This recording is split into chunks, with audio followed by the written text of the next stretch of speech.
Assalamualaikum dan selamat sejahtera. Okay, dalam video ni kita nak tengok tajuk daya dan tekanan. Okey, buletin sains. Pernahkah anda mendengar bunyi udara yang kuat dilepaskan daripada sebuah kenderaan berat, seperti bas persiaran atau lori tangki minyak semasa kenderaan tersebut hendak berhenti? Jadi kalau kita tengok lori atau bas nak berhenti, mesti akan menghasilkan bunyi yang kuat. Jadi, apakah sistem yang beroperasi dalam kenderaan berat tersebut sehingga menghasilkan bunyi udara yang kuat ini? Okey. Jadi kenderaan bermotor yang ringan seperti kereta lazimnya dia menggunakan brek hidrolik. Tetapi kenderaan bermotor yang berat seperti bas dan lori pula dia menggunakan brek angin yang menghasilkan daya geseran yang lebih tinggi untuk memberhentikan gerakan kenderaan tersebut. Namun begitu, kedua-dua jenis brek hidrolik dan juga brek angin ini dia menggunakan sistem yang mengaplikasikan prinsip Pascal. 8.1 Tekanan dalam bendalih. Konsep tekanan dalam bendalih dalam sesuatu sistem yang tertutup. Jadi pernahkah anda melihat alat seperti gambar foto 8.1? Biasanya alat ni kita gunakan untuk mengangkat kereta. Biasanya kalau dekat bengkel ada alat ni. Sebab apa? Digunakan untuk mengangkat kereta. Ini ialah jet kereta ataupun jet hidrolik. Alat ini beroperasi berdasarkan sistem kesan tekanan dalam bendalih hidrolik di dalam sesuatu sistem yang tertutup. Apakah yang dimaksudkan dengan sistem tertutup? Iaitu merupakan satu sistem fizikal di mana jirim tidak dapat masuk atau keluar daripada sistem tersebut. Maksudnya dekat dalam ni dia ada bendalih. Dia ada bendalih. So ada minyak. Jadi minyak tu dia tak boleh keluar daripada alat ini. So dia hanya pergerakan dia hanya dalam alat ini sahajalah, dia tak boleh keluar dan dia tak boleh masuk. Kemudian berdasarkan rajah 8.1a, air dari lubang paling bawah terpancut paling jauh berbanding dengan air dari lubang di bahagian atas disebabkan oleh tekanan air. Kita tengok botol ni, dalam ni ada air dan dia tertutup.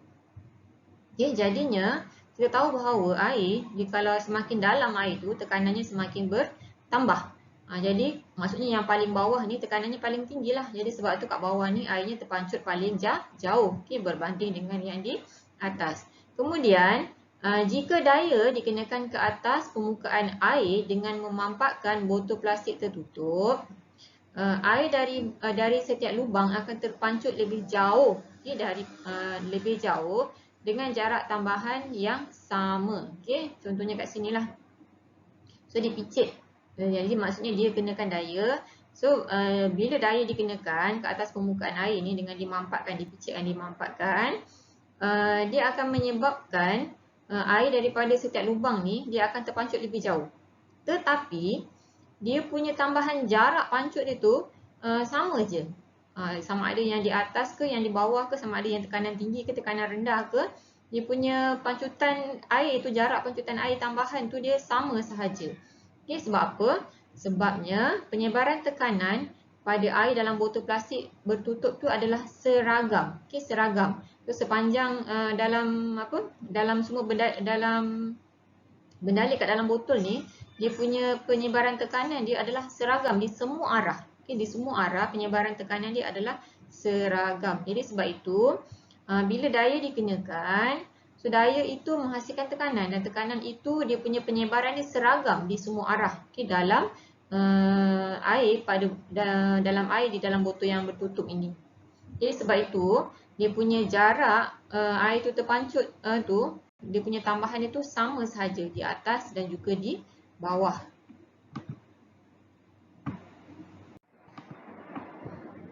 Okey, kita tengok apakah yang dinyatakan oleh prinsip Pascal. Prinsip Pascal menyatakan bahawa penyebaran tekanan yang dikenakan pada sesuatu bendalih. Apa itu bendalih? Bendalih ni boleh jadi sama ada cecair ataupun gas. Dalam satu sistem yang tertutup adalah secara seragam pada keseluruhan bendalih tersebut dan ke semua arah.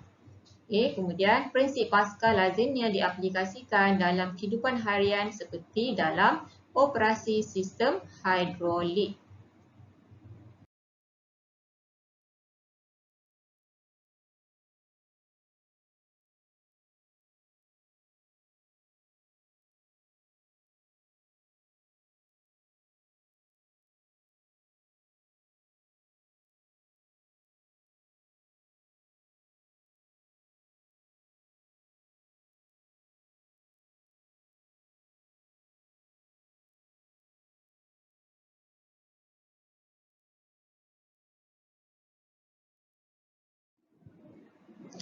Okey, prinsip operasi sistem hidrolik. Prinsip asas dalam sistem hidrolik ialah pemindahan tekanan ke semua arah berdasarkan prinsip Pascal.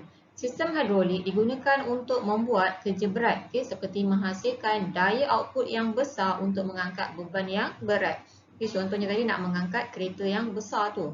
Jadi perhatikan dan fahamkan contoh berikut yang menunjukkan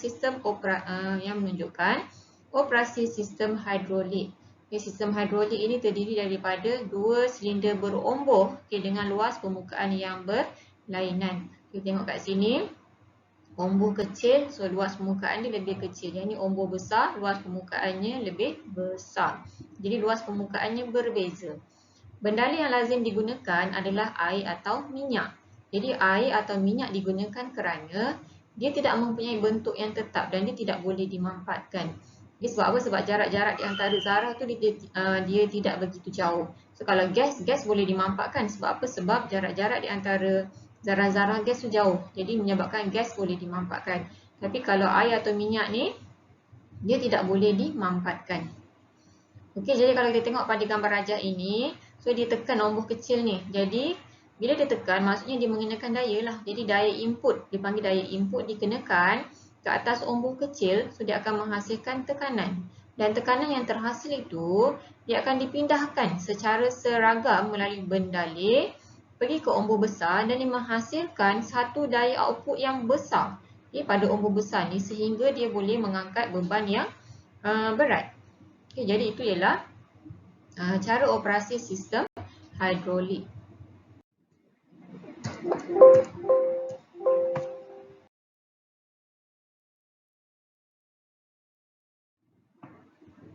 Okey, mengikut prinsip Pascal, tekanan yang dikenakan oleh omboh kecil adalah sama dengan tekanan yang dihasilkan pada omboh besar. Jadi kita dah belajar tadi prinsip Pascal menyatakan bahawa penyebaran tekanan adalah seragam di keseluruhan bendali. Jadi pada omboh kecil dan juga omboh besar ni, dia punya tekanan ni adalah sama sahaja. Sebab penyebaran tekanan itu adalah seragam. Jadi tekanan pada omboh kecil sama dengan tekanan pada omboh besar. Jadi formula untuk tekanan ialah daya bahagi luas permukaan. Jadi pada omboh kecil, dia ada daya input. Jadi daya input bahagi dengan luas permukaan omboh kecil. So ini ialah formula bagi tekanan, daya bahagi luas permukaan. Jadi untuk tekanan pada omboh besar, so sama jugalah formula bagi tekanan daya output. Pada omboh besar ni daya output bahagi dengan luas permukaan pada omboh besar. Jadi kita gantikan nilai dia. Daya input nilainya ialah 10 Newton. Tengok pada rajah 10 Newton. Kemudian luas permukaan omboh kecil 2 cm padu. 2 cm persegi. Kemudian daya output, kita tak tahu berapa daya output. Berapa berat beban yang boleh diangkat tu kita tak tahu. Kemudian dia punya luas permukaan dia tu ialah 100 cm persegi. Okay. Luas permukaan omboh besar ni ialah 100 cm persegi. Jadi daripada sini, so kita dah belajar dah dalam persamaan linear. Kalau sini kita nak cari daya output. So yang ni bahagi 100. Bahagi 100 ni kalau kita pindah pergi ke sebelah sini, maka dia akan jadi darab. Jadi daya output sama dengan 10 Newton bahagi 2 cm persegi. So darab dengan 100 cm persegi. Sebab apa? Sebab bila bahagi pindah sebelah dia akan jadi darab. Bila kita kira, kita akan dapat 500 Newton.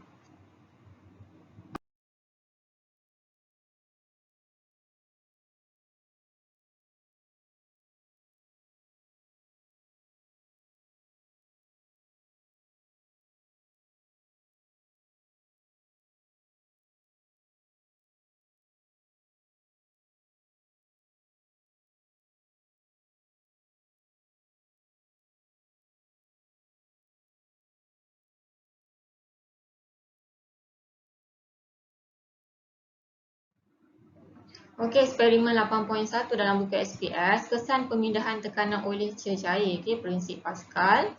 Mengkaji kesan pemindahan tekanan oleh cecair. Ini tujuan dia, kemudian bahan darah das, air, pecah gadi besar, pecah gadi kecil, salur getah, 2 kaki retort dan juga pengapit. Serta pemberat 10 gram, 20 gram, 50 gram dan 100 gram.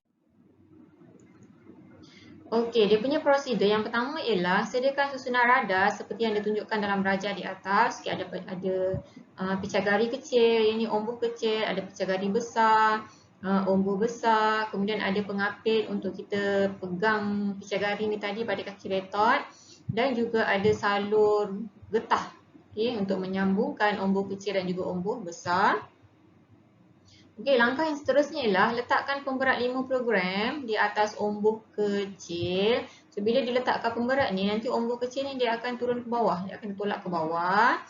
So, bila dia menolak ke bawah, maka dia akan menghasilkan satu tekanan. Okay? So, tekanan tu dia akan dipindahkan ke umbu besar.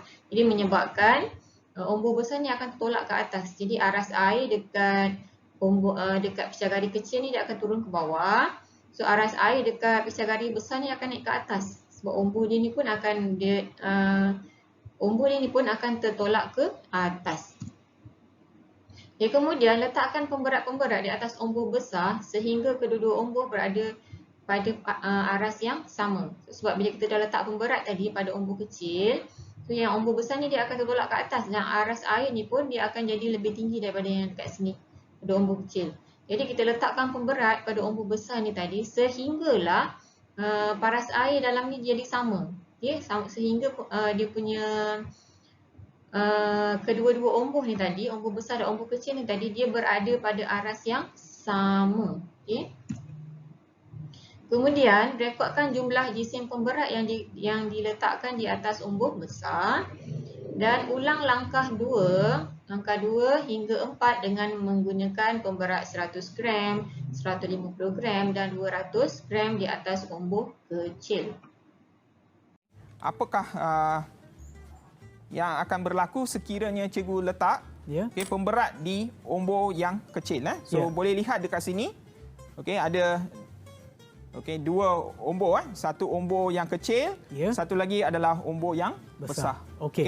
So kita akan letak pemberat di sebelah umbu yang kecil dan kita lihat apa yang akan berlaku di sebelah umbu yang besar. Baik cikgu. So untuk permulaan, cikgu akan buat uji kaji ni. Lepas tu Sean akan buat. Baik cikgu, boleh. So untuk kali yang pertama ni cikgu akan guna pemberat 50 gram. Cikgu letak. Sebelum tu kita kena pastikan aras air dalam kedua-dua umbu ni adalah sama. Jadi sekarang cikgu akan letak pemberat 50 gram. So kita boleh lihat apa yang berlaku. Umbu ni turun ke bawah. Dan umbu yang satu lagi dia naik. Akan naik. Sekarang kita akan letakkan pemberat di sebelah umbu yang besar pula. Dan kita akan cuba imbangkan balik kedudukan air dalam kedua-dua silinder. Jadi so, cikgu dah tambah. Berapa, cikgu? Yang ni 50. Yang besar ni sebenarnya 100 gram. 100 gram? Ya, 100 gram. So sini 50 dah letak 100 dekat sana. Cikgu tambah lagi. So nampak macam umbu yang kecil ni dah terangkat sikit. Tapi kita belum dapat lagi level yang sama. Jadi cikgu tambah lagi. Kita kena pastikan dia punya. So apa yang berlaku dekat sini? Dia dah terlebih naik. So kita tak boleh guna 200 lah. So cikgu sekarang cuba 50 letak dengan 100. So cikgu tambah berapa ni? Saya letak lagi 50. Nampak cantik, Shan. Ya, betul. So sekarang dah letak dah 50, 150. So di atas ni pula. Kali ni saya nak Sean tambah lagi 50. 50 di sini. Nampaklah umbu yang sebelah satu tu naik. Tapi sekarang, kami nak bagi seimbang ya cikgu. Ya, betul. So saya cuba balik. Tambah lagi 50. Kita tambah 50. So dia ada gerak tak? Sean check ya. Aliran paras air. Paras air di sebelah umbu besar lagi banyak daripada yang kecil. Maksudnya Sean kena tambah lagi di atas sini ya? Ya, betul. So tadi ni 50 dah 200 100 saya bagus lah. Ni. Matematik pun power. Sean hebat lah. So saya tambah lagi 50 cikgu. Betul tu. Dapat tak? Paras air ada naik sikit sebelah umbu kecil.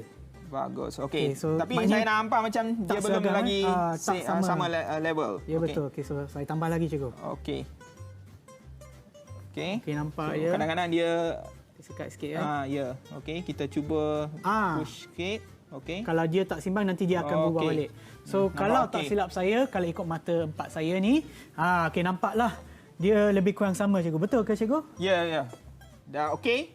Okey, mungkin kali ni saya pula isi yang isikan. Okey, sekarang saya nak Sean tambah lagi dengan satu lagi pemberat di sebelah ombor kecil. Okey. Jadikan 150. Okey, baik cikgu. So kita dapat untuk 100 kita dapat 300 di sebelah ombor besar. Mungkin boleh tunjukkan kepada mereka yang menonton di rumah. Ya. Okey, macam ni je. Nampak tak semua? Okey, alright. Okey. So sekarang saya tambah 50 cikgu. Ya, jadikan 150. Di sini, mak. Okey, dia terjatuh pula. Okey, ombor yang jatuh bukan orang lain. Okey, so saya tukarkan balik. Yang ni 50 kan, dah 2 100. Ini kan beratnya 100 gram. Okey, ini permulaan dia. Di sini ada 150, saya nak kena tambah lagi ke cikgu? Okey. Sebelum tu kita cuba adjust sikit. Okey. Okey.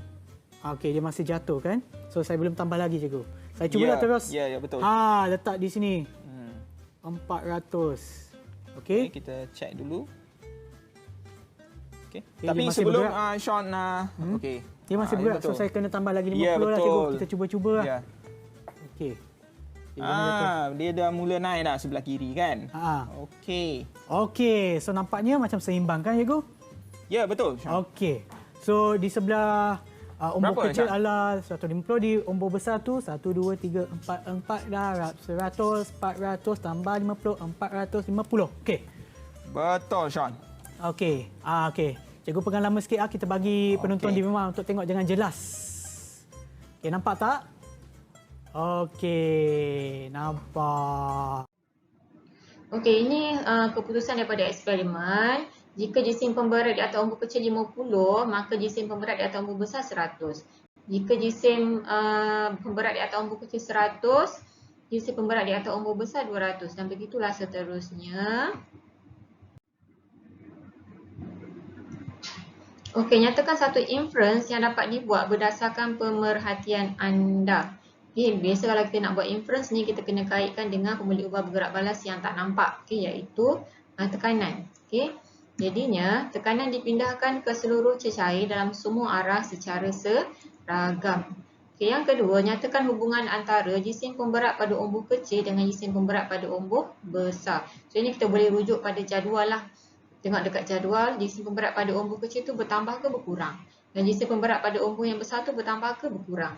Jadi daripada jadual kita boleh nampaklah apabila jisim pemberat pada ombor kecil bertambah, jadi jisim pemberat pada ombor besar bertambah juga. Okey. So ini ialah hubungan dia. Okey, apabila satu daya dikenakan ke atas suatu bendali dalam sistem yang tertutup, tekanan yang terhasil dipindahkan ke seluruh bendali secara seragam. Jadi berdasarkan pernyataan yang diberi, tandakan right jenis prinsip yang terlibat dalam eksperimen ini. Okay, jadi prinsip yang terlibat ialah prinsip Pascal.